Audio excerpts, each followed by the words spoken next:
की ओम नमो भगवते वासुदेवाय।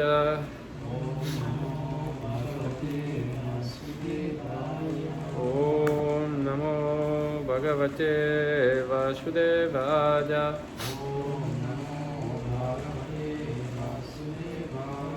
ओम नमो भगवते वासुदेवाय।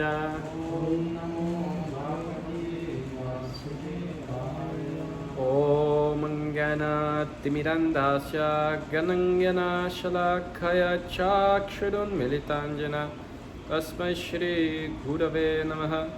श्रीचैतन्यमनोभीष्टं स्थापितं येन भूतले स्वयं रूपा कदा मह्यं ददति स्वापदान्तिकं वन्देऽहं श्रीगुरो श्रीयुतापदकमलं श्रीगुरुं वैष्णवांश्च श्रीरूपां साग्रजातां सहगना ललिता श्रीविशाखान्वितांश्च। हे कृष्णा करुणा सिन्धो दीनबन्धो जगत्पते गोपेश गोपिकान्त राधाकान्त नमोऽस्तुते। तप्तकाञ्चन गौराङ्गी राधे वृन्दावनेश्वरी वृषावनुसुते देवी प्रणमामि हरिप्रिये। वंशाकल्पतरुभ्यश्च कृपासिन्धुभ्यैव च पतितानां पावनेभ्यो वैष्णवेभ्यो नमो नमः। नमो विष्णुपदाय कृष्णप्रेष्ठाय भूतले श्रीमते भक्तिसुन्दरगोस्वामिनिति नामिने। नमस्ते सप्तनिष्ठा प्राभुपादानुचारिणे कृष्णलीला रसोदाय गौरवाणी प्रचारिणे। नमो विष्णुपदाय कृष्णप्रेष्ठाय भूतले श्रीमते भक्तिवेदान्त स्वामिनिति नामिने। नमस्ते सरस्वती देवे गौरवाणी प्रचारिणे निर्विशेषशून्यवादे वसुत्यादिशतारिणे।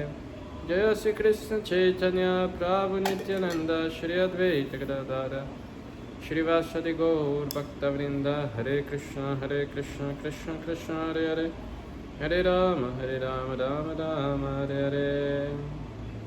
नारायणं नमस्कृत्य नरं चैव नरोत्तमं देवीं सरस्वतीं व्यासं ततो जयामुदीरजनास्तप्रजेष्वभाद्रेषु नित्यां भगवत सेवज भगवतीरुत्तमश्लोके भक्तिर्भवति नष्टिके मुखं करोति वच्चालं पङ्गुं लङ्घयते गिरिं यत्कृपतमहं वन्दे श्रीगुरुं दीनतारिणं परमानन्दमाधवं श्रीचैतन्य ईश्वरं। हरि ओं तत्सत्।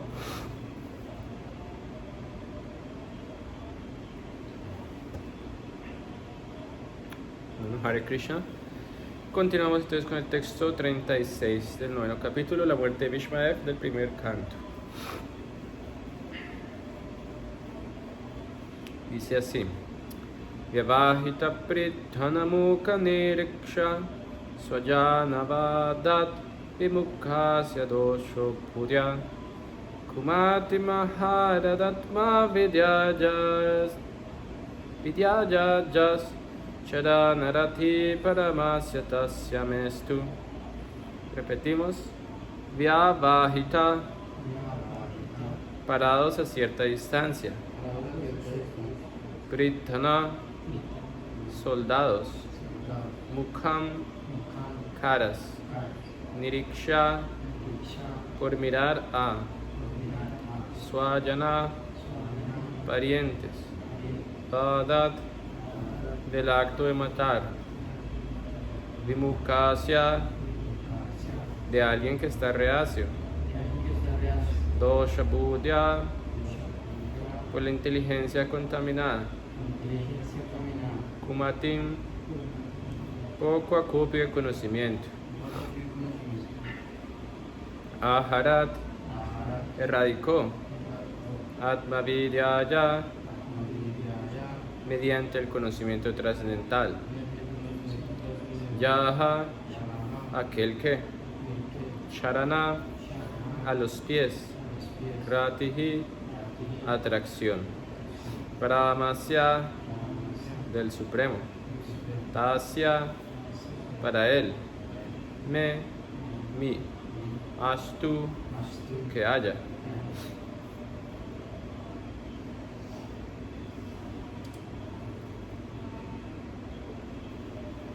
Traducción. Cuando Arjuna pareció contaminarlo la ignorancia al observar ante sí en el campo de batalla los soldados y comandantes, el Señor impartió conocimiento trascendental y le erradicó así dicha ignorancia. Que sus pies de loto permanezcan siempre como el objeto de mi atracción. Repetimos, cuando Arjuna pareció contaminarlo la ignorancia al observar ante sí en el campo de batalla a los soldados y comandantes, el Señor impartió conocimiento trascendental y le erradicó así dicha ignorancia. Que sus pies de loto permanezcan siempre como el objeto de mi atracción.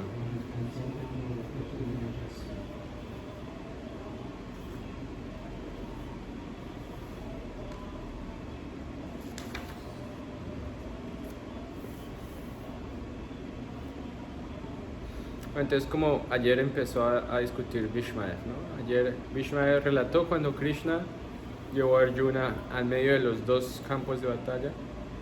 ¿Y qué pasó allí? ¿Recuerdan? Krishna redujo la vida de todos los que iban a morir allí, solo con su mirada.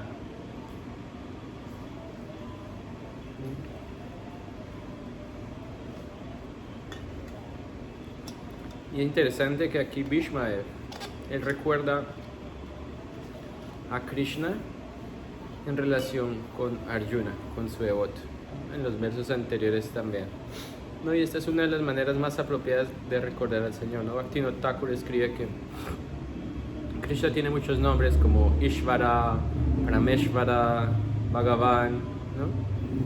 Pero que sus nombres preferidos son aquellos con los cuales tiene relación o le recuerdan a sus devotos, como ¿cómo se dice? Nandanandana, Sachinandana, Yasodanandana, ¿no? Gopijana Balava, ¿no? Cuando le recuerdan a sus devotos, Krishna se siente muy atraído. Prabhupada comenta al respecto también de que es muy apropiado llamar a Krishna a través de estos nombres, porque le recuerda de su relación con sus devotos, ¿no? Entonces no es posible recordar a Krishna sin recordar a su devoto, ¿no? Y por eso se establece, ¿no? Yasya Prasada, Bhagavad Prasada, ¿no? Sin la misericordia de los Vaishnavas, en especial del maestro espiritual, uno no puede obtener la misericordia de Krishna. Es muy difícil o casi imposible acercarse a Krishna directamente. Y uno ve que en todas las religiones existe un sistema similar, no solo en Gaudiya Vaishnavismo, sino en todas las demás Vaishnavas Sampradayas o incluso en el cristianismo o en el islamismo, ¿no? Siempre se acercan a Dios a través de una persona, ¿no? A través de un devoto sumamente excelso. Y aquí Bhishmadev está haciendo exactamente lo mismo, ¿no? Está acercándose a Krishna poco a poco a través de Arjuna, a pesar de que era alguien menor que él, ¿no? Era su nieto.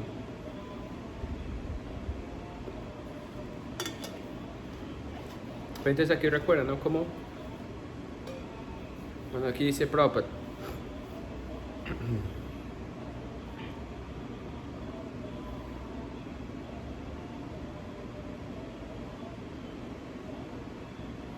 No, Prabhupada dice, cuando Arjuna pareció contaminarlo, ¿no? En realidad Arjuna nunca se vio contaminado por la ignorancia, pero a través de la, o por lo menos no de la misma manera que nosotros, ¿no? Hay dos tipos de maya, o sea, yoga maya y maha maya, ¿no? Una de los dos mayas nos ata a la existencia material y la otra nos ata a, o nos acerca a Krishna, ¿no? En este caso fue la potencia interna del Señor quien confundió a Arjuna, porque Arjuna era un devoto, él no estaba bajo el control de la influencia material, él no podía caer víctima de las tres modalidades, ¿no? ¿Por qué? Porque Devi Hiesha Gunamaya y Mama Maya Durati allá. ¿Sí? Entonces él no podía ser controlado por la existencia material externa, es decir, por rayas, tamas y sattva, sino fue un pasatiempo del Señor, ¿no? Y gracias a esa supuesta contaminación que tuvo Arjuna, tenemos hoy en día Bhagavad Gita, ¿no? Entonces Prabhupada dice, los reyes y los comandantes debían estar al frente de los soldados combatientes. Ese era el sistema de verdadera lucha. Los reyes y comandantes no eran mal llamados presidentes o ministros de defensa como hoy en día. Ellos no se quedaban en casa mientras los pobres soldados o mercenarios peleaban cara a cara. Esa puede que sea la regulación de la democracia moderna, pero cuando reinaba la verdadera monarquía, los monarcas no eran cobardes, a quienes se les elegía sin considerar su actitud. Como era evidente en el campo de batalla de Kurukshetra, todos los líderes de ambos bandos, como Drona, Bhishma, Arjuna y Duryodhana, no estaban durmiendo, sino que todos ellos eran verdaderos participantes de la lucha, para la cual se escogió un lugar que estuviera lejos de las zonas residenciales civiles. Esto significa que los inocentes ciudadanos eran inmunes a todos los efectos de la pelea entre los bandos monárquicos rivales. Los ciudadanos no tenían por qué ver lo que iba a pasar durante dicha pelea. Ellos tenían que pagarle al gobernante la cuarta parte de sus ingresos, ya fuera este último Arjuna o Duryodhana. Todos los comandantes de los bandos que había en el campo de batalla Kurukshetra estaban parados frente a frente, y Arjuna los vio con gran compasión y lamentó que a causa del imperio tuviera que matar a sus parientes en el campo de batalla. Entonces, bueno, aquí Prabhupada habla algo ya, digamos que de cierta manera no relacionado con el cultivo espiritual, pero habla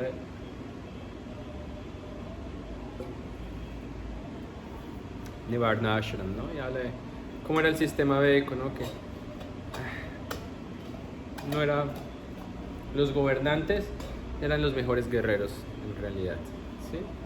Así como Prabhupada aquí dice, ¿no? En la época védica, cuando había guerra, el que primero estaba en la primera línea de ataque, ¿quién era? Era el rey, ¿no? Estaba Bhishma, estaba Drona, estaba Duryodhana, o por otro lado estaban los 5 Pándavas, ¿no? Y Prabhupada critica, ¿no? El sistema moderno donde hay un supuesto presidente o un ministro de defensa que está en un palacio muy cómodo mientras todos los demás soldados se matan entre sí, ¿no? Entonces, en realidad la guerra moderna es el conflicto entre dos personas que involucra a miles de millones de personas que no se conocen y que no tienen ningún problema el uno con el otro, ¿no? Y tienen que matarse el uno al otro. Pero en la época védica no era así, ¿no? Y Prabhupada decía, no solamente eso, sino que además de eso, las luchas se llevan a cabo en un lugar donde la población en general no se veía afectada, ¿no? Cosa que, a pesar de que las armas modernas aparentemente cada día se hacen más exactas y todo eso, ¿no? Siempre afectan a la población civil, ¿no? Así como en Hiroshima murieron más de 200,000 personas en un solo instante prácticamente. Y muchos, la gran mayoría eran civiles, ¿no? Entonces, hoy en día vemos algo así en diferentes partes del mundo. Y Prabhupada coloca todos estos contextos sociales, ¿no? Porque él menciona uno de sus propósitos es traer a la sociedad Varnashram Dharma, ¿no? Para que justamente no hayan todas estas inequidades sociales y la gente esté más satisfecha, más tranquila, ¿no? Pero es todo un reto llevar esto a la sociedad, incluso llevar este sistema a la sociedad de devotos es muy difícil, que si es de la sociedad de materialistas. Porque en realidad el sistema Varnashram es para personas que no practican Bhakti. Hace poco escuchaba a un discípulo de Gorgoinda Maharaj que cuando Gorgoinda Maharaj estaba en este mundo, sus clases eran de 3 a 4 horas diariamente de Bhagavatam, todos los días. Entonces muchos presidentes de templos se quejaban de que ellos tienen que ir a hacer Sankirtan, tienen que ir a limpiar, tienen que ir a cocinar, ¿no? Y Gorgoinda Maharaj decía, pero si ellos no tienen la oportunidad de escuchar, ¿qué van a hacer? ¿Qué es lo que van a predicar? ¿No? Si uno no escucha, ¿qué va uno a hacer? ¿No? Y ese momento en el cual aparece Gorgoinda Maharaj en la escena mundial de ISKCON era un momento muy difícil, ¿no? Porque en ese momento ISKCON tenía grandes problemas a nivel mundial, ¿no? Mucha incertidumbre porque muchos de los líderes habían abandonado sus votos, ¿no?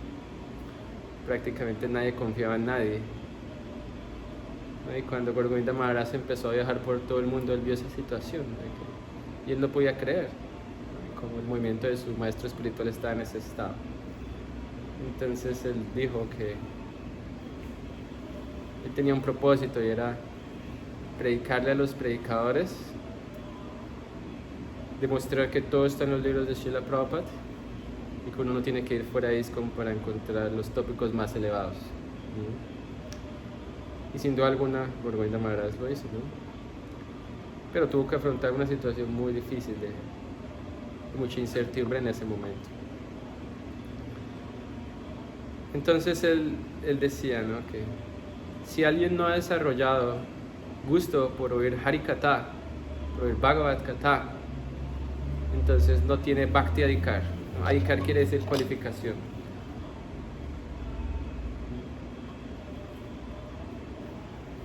Todavía no estoy calificado para practicar Bhakti en la forma pura como nosotros deseamos practicarlo, ¿no? Raganuga Bhakti. Si uno no tiene gusto por el Bhagavad Katha, todavía no está cualificado para ello. Entonces, ¿para qué uno está cualificado? Karma Adhikar. Karma Adhikar no se refiere directamente a Varna Ashram, porque si lo analizamos tampoco estamos cualificados para practicar Varna Ashram, porque no nacimos en India, ni en una familia de brahmanas, kshatriyas, vaishyas o shudras, ¿no? Ni tenemos todos los samskaras que debería tener alguien que pertenece a la institución de Varna Ashram, sino se refería a Vaidhi Bhakti, ¿no? Si uno no tiene todavía el adhikar para oír Bhagavad Katha con placer, tiene que practicar Vaidhi Bhakti, es decir, las reglas y regulaciones seriamente. Entonces tiene que levantarse todos los días, cantar 16 rondas, leer regularmente, comer Krishna Prasad, ¿no? Y como discutíamos hace unos días, ¿no? Por ejecutar constantemente esas actividades a lo largo de años, empieza a surgir ruchi, ¿no? Pero como decíamos antes, a veces esperamos que primero surja un gusto para estar fijos, pero así, eso nunca va a pasar. Primero uno tiene que estar fijo por años y luego empieza a surgir ruchi.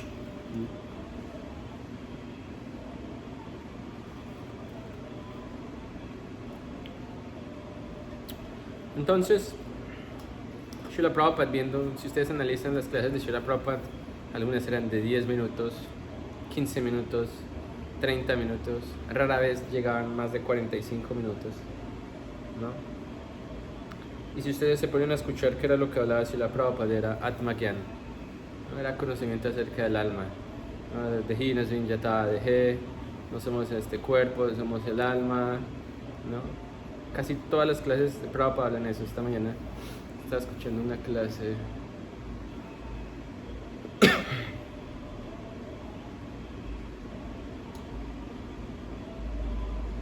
¿qué clase estaba yo escuchando? Estaba escuchando una clase de Chaitanya Charitamrita, no recuerdo de quién era que la estaba escuchando, pero no, se acabó la clase y empezó otra, ¿no? Así pasa el YouTube, ¿no? Y empezó una clase de Chaitanya Charitamrita de Srila Prabhupada. Prabhupada citó el verso de Chaitanya Charitamrita, ni siquiera lo tradujo y empezó ya a recitar Bhagavad Gita, ¿no? Y Prabhupada veía que nuestro adhikar no era todavía para escuchar Bhagavad Gita por largos tiempos y discutir Lila. Prácticamente Prabhupada nunca discutió nada acerca de Radharani, ¿no? Y no porque no tuviera devoción por Radharani. Sin duda alguna Prabhupada tenía una gran devoción por Srimati Radharani, llevó a Radharani por todo el mundo. Pero pues, nosotros éramos los que somos faltas de cualificación, ¿no? Para escuchar esos temas. Y por eso Prabhupada habló acerca de Atma Gyan casi siempre, ¿no? Porque esa es la cualificación. Hasta que uno desarrolle gusto en oír Bhagavad Gita, es muy difícil sentarse a oír, ¿no? Porque en última instancia Prabhupada dice, ¿no? Cuando discutes tercio de Bhagavad Gita, Vedascha Sarvairaham Eva Vedya, Vedanta Kritveda Videva Chaham, ¿no? Que Krishna dice, yo soy el compilador del Vedanta, ¿no? Yo soy el último objeto que hay detrás de todos los Vedas. Hoy Prabhupada dice en su comentario que el verdadero vedantista es ¿quién? ¿Recuerdan qué es ese comentario? ¿Quién es el verdadero vedantista?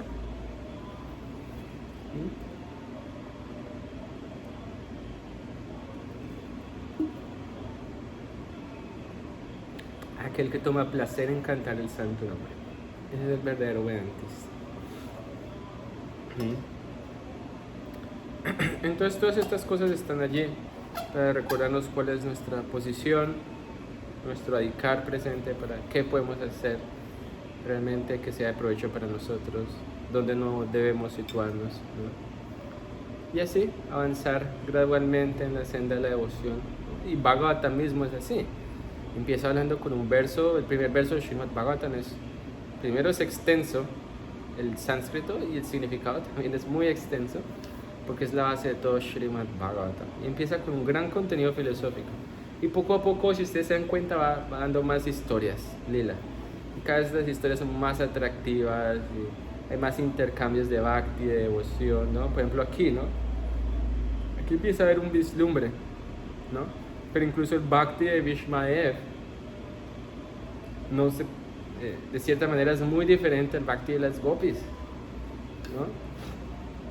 O de, por ejemplo, de las reinas de Dwaraka, o de Sudama Vipra, ¿no? O de Ambarish Maharaj, o de Dhruva Maharaj, o Parikshit Maharaj, ¿no? Es un bhakti un poco diferente, un poco de hecho fuera de lo común, ¿no?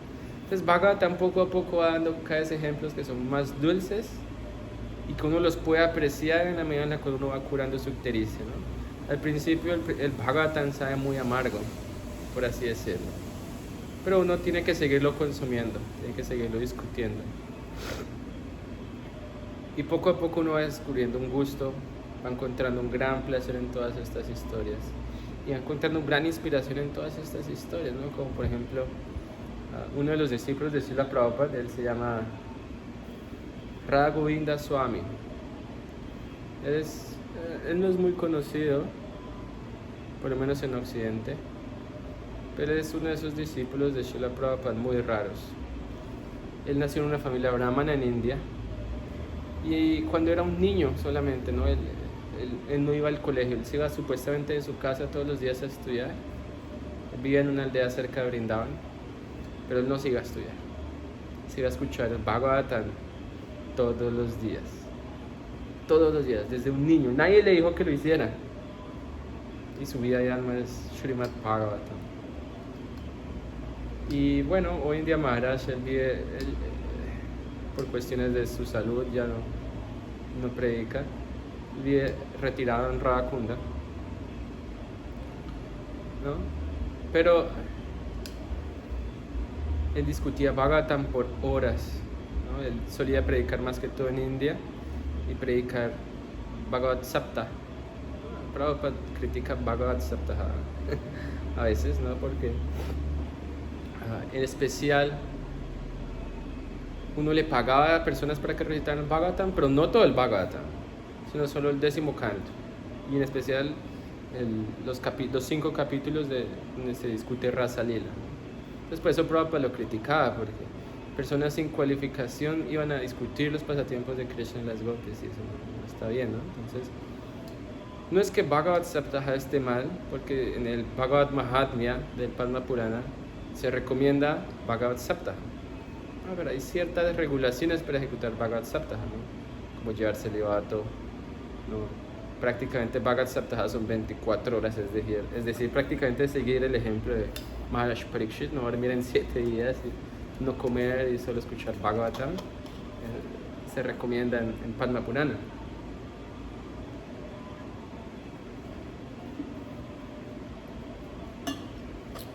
Pero bueno,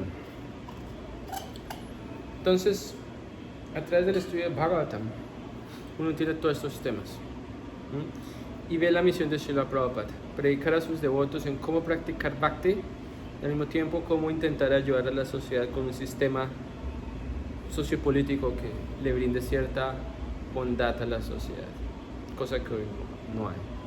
Ahora, ¿quién va a ser la personalidad que va a poder establecer eso a lo largo del mundo?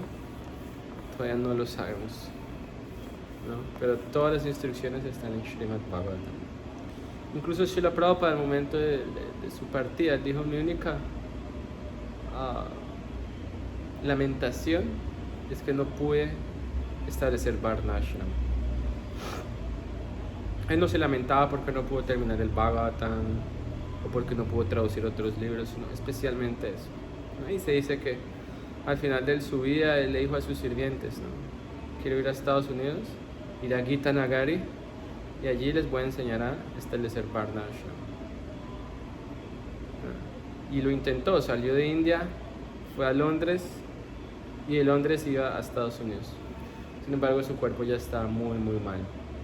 Y de hecho casi no logra salir de Londres vivo, ¿no? Porque su cuerpo ya estaba en los huesos prácticamente. Y bueno, tenía muchos problemas, ¿no? Él incluso tuvo que ser intervenido quirúrgicamente en Londres porque había acumulado mucha orina y eso lo estaba intoxicando su cuerpo, ¿no? Y si no trataban eso, no iba a poder ni siquiera regresar vivo a India, a Vrindavan. Entonces tuvo que ser intervenido quirúrgicamente y tuvo que volver a Vrindavan, ¿no? Pero lo intentó incluso en un estado de su salud que estaba muy, muy mal. No sé si ustedes han visto fotos de Prabhupada en Londres de ese viaje. Él se veía ya otra persona completamente diferente, ¿no? Entonces era muy importante para él todos estos puntos, ¿no? Y entonces en una ocasión, ¿no? Hari Sauri Prabhu y varios discípulos le preguntan: bueno, pero Prabhupada, nosotros practicamos Bhakti, somos trascendentales a todos estos temas, ¿por qué tenemos que practicar Varna Ashram? Chaitanya Mahaprabhu lo negó, lo rechazó, porque y Prabhupada dijo: bueno, si ustedes son tan puros, ¿por qué los sannyasis siguen cayendo? ¿No? ¿Por qué siguen habiendo divorcios? ¿Por qué siguen todas estas cosas, no? Porque incluso estudiando Prabhupada Lilamrita, al principio Prabhupada ejecutaba las bodas él mismo. Después de un tiempo él vio que se divorciaban y él dijo: no, ya, eso ya es bajo su responsabilidad de ustedes, ¿no? Pero porque Prabhupada decía: no, una vez uno hace una promesa frente a las deidades, frente a los Vaishnavas, frente al sacrificio de fuego, uno no puede romper esos votos. Y dice que es muy, muy, muy, muy malo. Malo para el maestro espiritual que ha aceptado ese discípulo y para el discípulo. Entonces él decía: si son trascendentales, ¿por qué siguen cayendo? No, porque todavía uno no ha desarrollado Bhakti Adhikar, ¿no? O cualificación para practicar Bhakti, a pesar de que Bhakti es algo muy sencillo de practicar. Pero bueno, ese es el propósito, ¿eh? Porque Prabhupada dedica tantas partes de sus significados a hablar de Varna Ashram Dharma. A veces uno se puede preguntar, o sea, ¿por qué Prabhupada habla tanto de eso? Y es porque es necesario, o sea, estamos tan contaminados materialmente que necesita uno todas esas cosas, toda esa purificación. Y es importante ver esto, porque si uno lee, no sé, si ustedes tienen la oportunidad de leer los comentarios de los acharyas previos, ya sea de Bhagavad Gita o de Srimad Bhagavatam, ellos no hablan de todo esto, de Varnashram, por lo general, no hablan de la sociedad contemporánea en la cual ellos se encontraban, que era una sociedad problemática también, donde los musulmanes estaban gobernando India, estaban atacando Vrindavan. En la época de los Goswamis, eso era lo que estaba pasando. Sin embargo, ellos no escribieron ni una sola palabra acerca de todas estas problemáticas. Ellos solo escribían acerca de Krishna. Sin embargo, Prabhupada, estando en un contexto completamente diferente y dirigiendo todos estos libros a una audiencia completamente diferente a la que la dirigían los Goswamis de Vrindavan, tenía que tocar todos estos temas, ¿no? Incluso Bhaktisiddhanta Saraswati no tocaba todos estos temas, a pesar de que él estaba también llegando a una sociedad como nosotros, ¿no?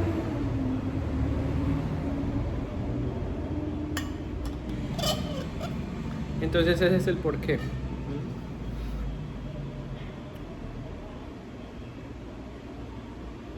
Todos los comandantes de los bandos que había en el campo de batalla de Kurukshetra estaban parados frente a frente.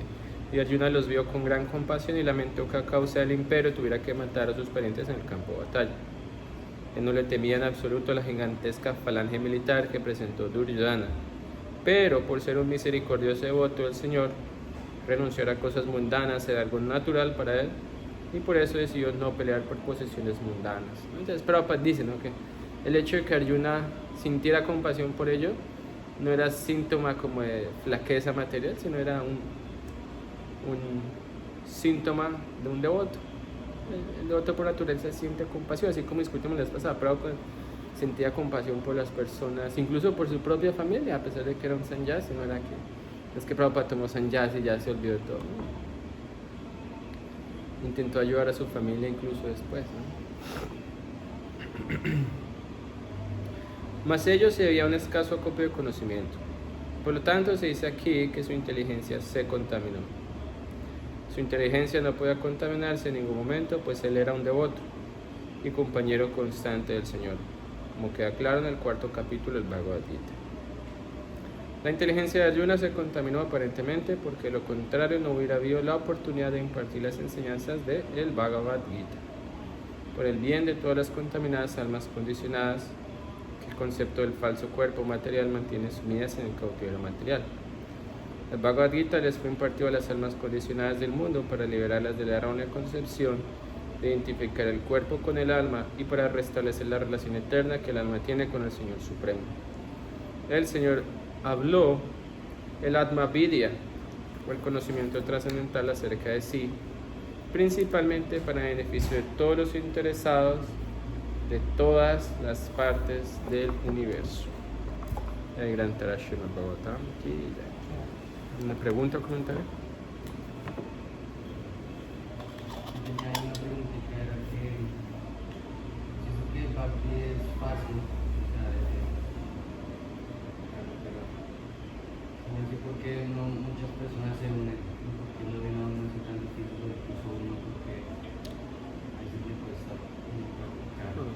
Bhakti es muy fácil de practicar, pero hay una cosa que lo hace muy difícil. ¿Saben qué es lo que lo hace difícil? Pues si ustedes lo analizan, ¿cuál es el adhikar para practicar Bhakti? Es Shraddha, es tener un poco de fe. Y todo el mundo tiene cierta fe en Dios en realidad. La gran mayoría de la gente, incluso aquellos que son ateos, tienen una fe frustrada, pero la tienen. ¿Sí? Pero ¿qué es lo que hace difícil practicar Bhakti? Son las ofensas. Lo que es realmente difícil es evitar aparat. Eso es lo que es realmente difícil. Cantar Hare Krishna es fácil, ¿no? Y todo, o sea, en realidad todo es fácil. Hacer puja es fácil, estar en el kirtan es fácil, todo es sencillo. E incluso cuando uno recién entra con los devotos al movimiento, ¿no?, a uno le parece todo mágico. Uno ve todo increíble, uno ve a todos los devotos como si acabaran de descender de Vaikunta, ¿no? Uno aprecia a todo el mundo, ¿no? Y uno experimenta un gran éxtasis cantando, ¿no? Yo recuerdo que cuando yo me uní, era tan entusiasta para el Harinam. Yo estaba en el colegio todavía y algo hice, ¿no? Alguna mentira tuve que decir. Porque yo estudiaba todos los días como de 7 de la mañana a 6 de la tarde. Pero los viernes había Harinam como a las 5 de la tarde, yo creo, 5 o 4 de la tarde. Entonces yo presenté alguna carta que por mi religión tenía que irme temprano los viernes. Y de una manera un poco loca el colegio aceptó. Me dio el permiso para todos los viernes salir temprano, ¿no? Pero la cuestión es que todos los viernes entusiastamente iba a Harinam. Íbamos a Harinam tal vez 2 o 3 horas seguidas y luego íbamos a la clase de Bhagavad Gita, al Kirtan, luego Prashad. O sea, era un programa como hasta las 9 de la noche, eran 4 o 5 horas de lo largo, ¿no? Y era increíble, ¿eh? Pero después de un tiempo ya no disfrutaba tanto el Harinam. Después de un tiempo ya no veía a los devotos como los veía antes. ¿Por qué? Porque empecé a verles defectos, ¿no? Y ahí tan pronto como pasa eso, uno pierde el gusto por el santo nombre, pierde el gusto por apreciar conciencia de Krishna. Entonces eso es lo que es realmente difícil. Conciencia de Krishna se trata es prácticamente eso, cómo evitar las ofensas, ¿sí? Bhakti es muy fácil, pero evitar las ofensas es lo que es difícil debido a nuestra naturaleza tan desafortunada, ¿no? Y ese es el porqué. Ese es el porqué parece ser muy difícil, y por eso uno tiene que leer todos estos libros. Porque estos libros no solamente nos enseñan a practicar Bhakti, sino nos enseñan también a cómo evitar las ofensas. Si uno no lee todas esas cosas y no lo aplica, no puede practicar Bhakti. Muchos de los acharyas han escrito diferentes libros acerca de esto, ¿no? Por ejemplo, Maurya Kadambini, que es un libro muy simple, sencillo, de Vishwanath Chakravarti Thakur, habla acerca de justamente todo esto, del progreso de Shraddha Prema. Y él explica cómo prácticamente en cada uno de los niveles hay dificultades y todo tiene que ver con ofensas. Todo. ¿Sí? Ese es el porqué. Bhakti es fácil, evitar las ofensas es lo que es difícil. Y más, hoy en día vivimos en una sociedad que es extremadamente sensible. Y bueno, muchas cosas. No, pero la gente no lee, los devotos no leen estos libros. Tampoco se dan la oportunidad de escuchar las clases. Entonces es muy difícil saber cómo no cometer ofensas. Prabhupada dice, ¿no? O sea, el proceso es muy simple, simplemente uno tiene que cantar Hare Krishna sin cometer ofensas. Pero es difícil. O sea, si ustedes analizan las 10 ofensas, que son 11 en realidad, solamente la última ofensa que Bhaktivinoda Thakur de cantar desatentamente, eso en sí es un reto, cantar atentamente siempre. Es un gran reto, 2 horas al menos. Muy difícil. O sea, si uno se pone a mirar, de 2 horas que cantamos mínimo, ¿cuántas de esas 2 horas estamos distraídos? Y eso que lo estamos haciendo en Brahma Muhurta, en el templo, con Vaishnavas, ¿no? ¿Qué decir si tuviéramos que hacerlo de camino al trabajo? Más difícil aún, ¿no? Entonces ese es el porqué. Bhakti es muy fácil, ¿no? Y por eso se dice que uno ha superado la etapa de Narta Nivriti, es decir, de la gran mayoría de nartas que se acumularon en su corazón debido a sus ofensas. Una vez uno ha purificado casi por completo ello, es decir, uno se sitúa en Nishta. Y ahí se dice, desde Nishta en adelante, conciencia de Krishna es muy fácil. De Nishta hacia abajo, muy difícil. ¿No? Y una de las cualidades de Nishta es Sattva Guna. Entonces uno es muy regulado. Ahí Vishwanath Chakravarti Thakur dice que uno no se influyó por Raya Guna ni Tama Guna prácticamente. Esporádicamente, sí. Porque hasta que uno no alcanza Prema todavía se ve. Pero esporádicamente. Sí, el 95% del tiempo se influenciado por Sattva Guna. Y por eso Srila Prabhupada hacía tanto énfasis en seguir el sadhana bhakti que nos dio, ¿sí? De ser muy regulado, todos los días mangalarti a la misma hora, clase a la misma hora. Pero al mismo tiempo uno tiene que ser muy cuidadoso de que esto no se vuelva una rutina. De que sí, voy, pero mi mente no está allí. Entonces pasan años yendo y no tengo ni la más mínima idea de lo que estoy haciendo. Después uno tiene que entender el significado de las canciones, por ejemplo, que son meditaciones, ¿no? Para crear un bhava, un sentimiento en el corazón de uno. Tiene que cantar el santo nombre con atención, y por eso recitamos las 10 ofensas antes de cantar japa, ¿no? Ahora leemos un libro que habla acerca de cómo cantar mejor japa, y todo esto son para que uno reflexione cómo voy a cantar mejor japa, ¿no? Así que sí, conciencia de Krishna antes de Nishta es difícil, porque es Anishtita Bhakti. A veces estoy arriba y a veces estoy abajo. La gran mayoría del tiempo estamos abajo. Pero cuando una vez uno llega a Nishta, ¿no? Las cosas se vuelven mucho más fáciles. Pero no es algo tan sencillo. ¿sí? Tenemos que saber y ser sinceros que es un trabajo que nos va a tomar años, décadas. No va a ser algo que va a pasar de la noche a la mañana. Y por eso Rupa Goswami dice que la paciencia es esencial.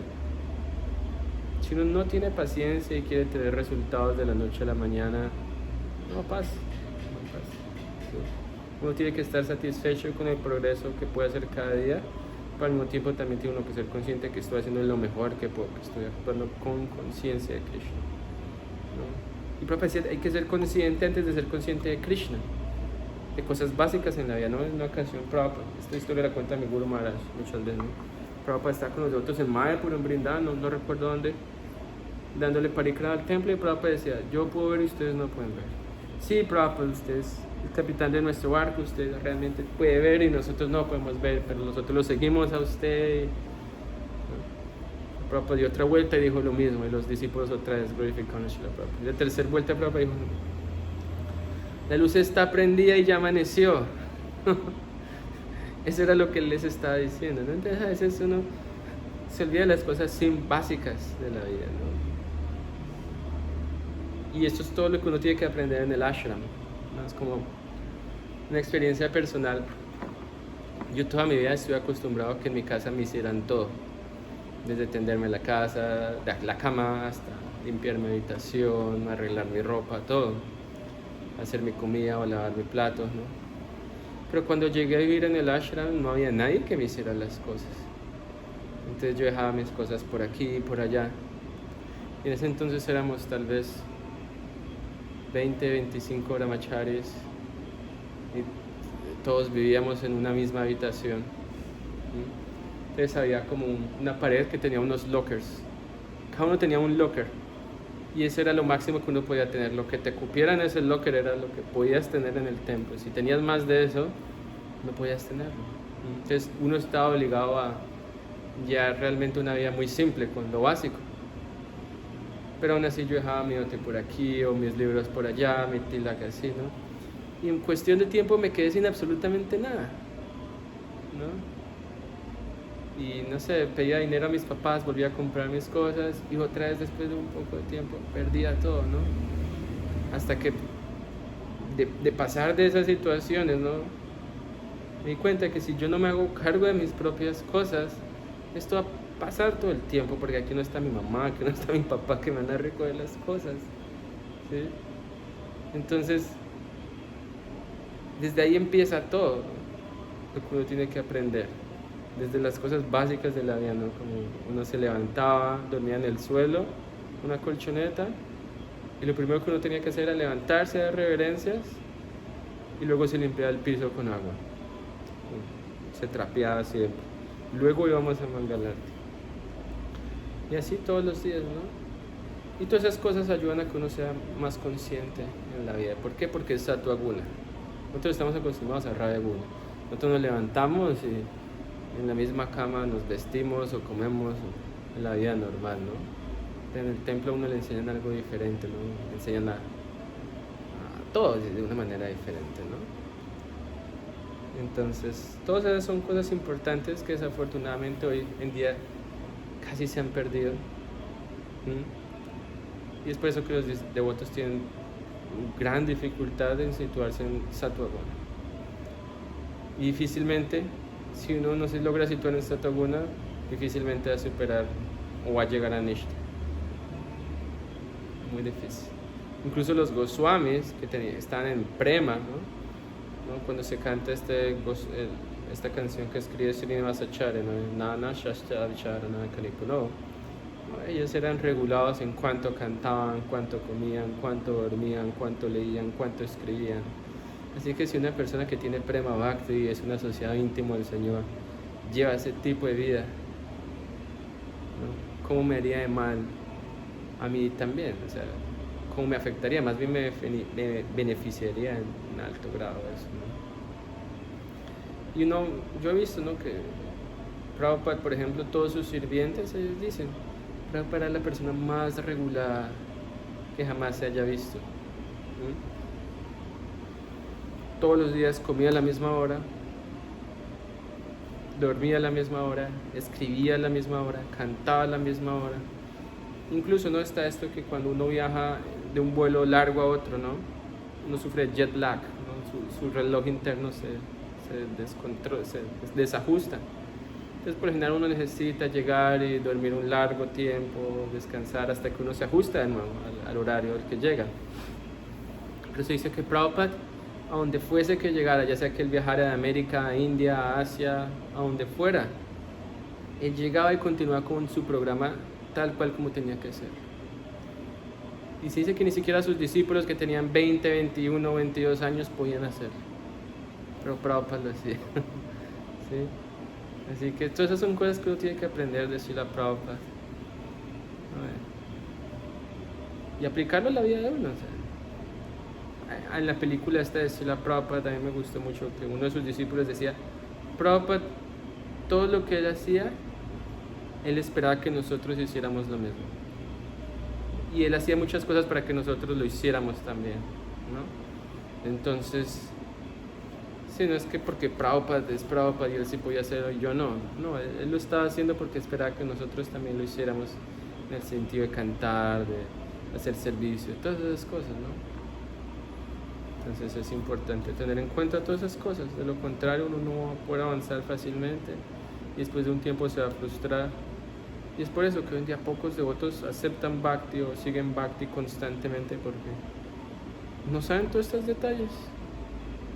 No tuvieron la oportunidad de educarse. Incluso si uno no tiene la oportunidad de vivir en el templo, todo esto está en los libros de Srila Prabhupada. Pues hay personas que pueden aprender oyendo, viendo o viviendo la experiencia directamente, ¿no? Nosotros tenemos la oportunidad de todo al mismo tiempo, ¿no? Si uno vive afuera, incluso no hay una limitación para aprender todo esto, pero tiene que escuchar. Todo empieza a través de Shravanam. Así que ese es el porqué. Parece ser difícil, pero no es difícil Bhakti. De hecho, en la medida en la cual uno avanza, Bhakti se va haciendo más fácil. Y se hace fácil, ¿por qué? Porque uno va adquiriendo un gusto. Al principio cantar Hare Krishna era...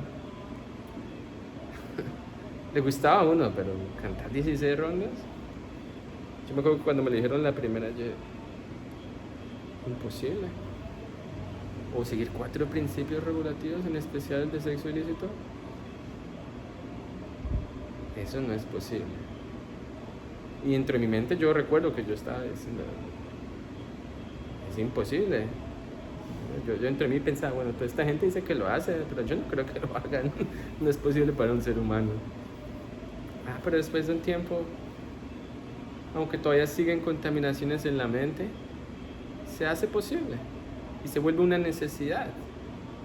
Al principio era una necesidad gratificar los sentidos, comer y dormir, pero luego ya se hace una necesidad cantar, escuchar, estar con los devotos, comer Krishna, honrar Krishna Prasad, adorar a Krishna. Se vuelve una necesidad y si uno no lo hace es como que su vida es una inutilidad, ¿no? Entonces, eso es lo que yo considero. ¿Te quiere decir algo, Prabhu Haridas? Sí, comparto un poco lo que te dijo, sí. Luego que tuvimos la oportunidad de tener una experiencia de alma, tener una formación, una educación que es para el resto de la vida, ¿no? Aún esté adentro o esté afuera, se pudo aplicar esas regulaciones en su vida muy favorable. Sí.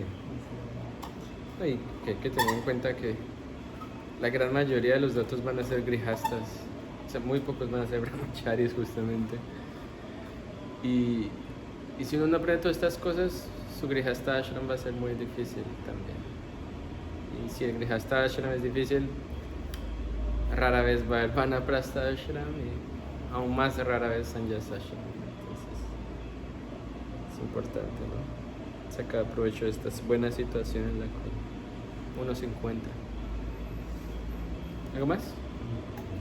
Bueno, vamos a dejar aquí. Gran Tara Srimad Bhagavatam ki, Srila Prabhupada ki.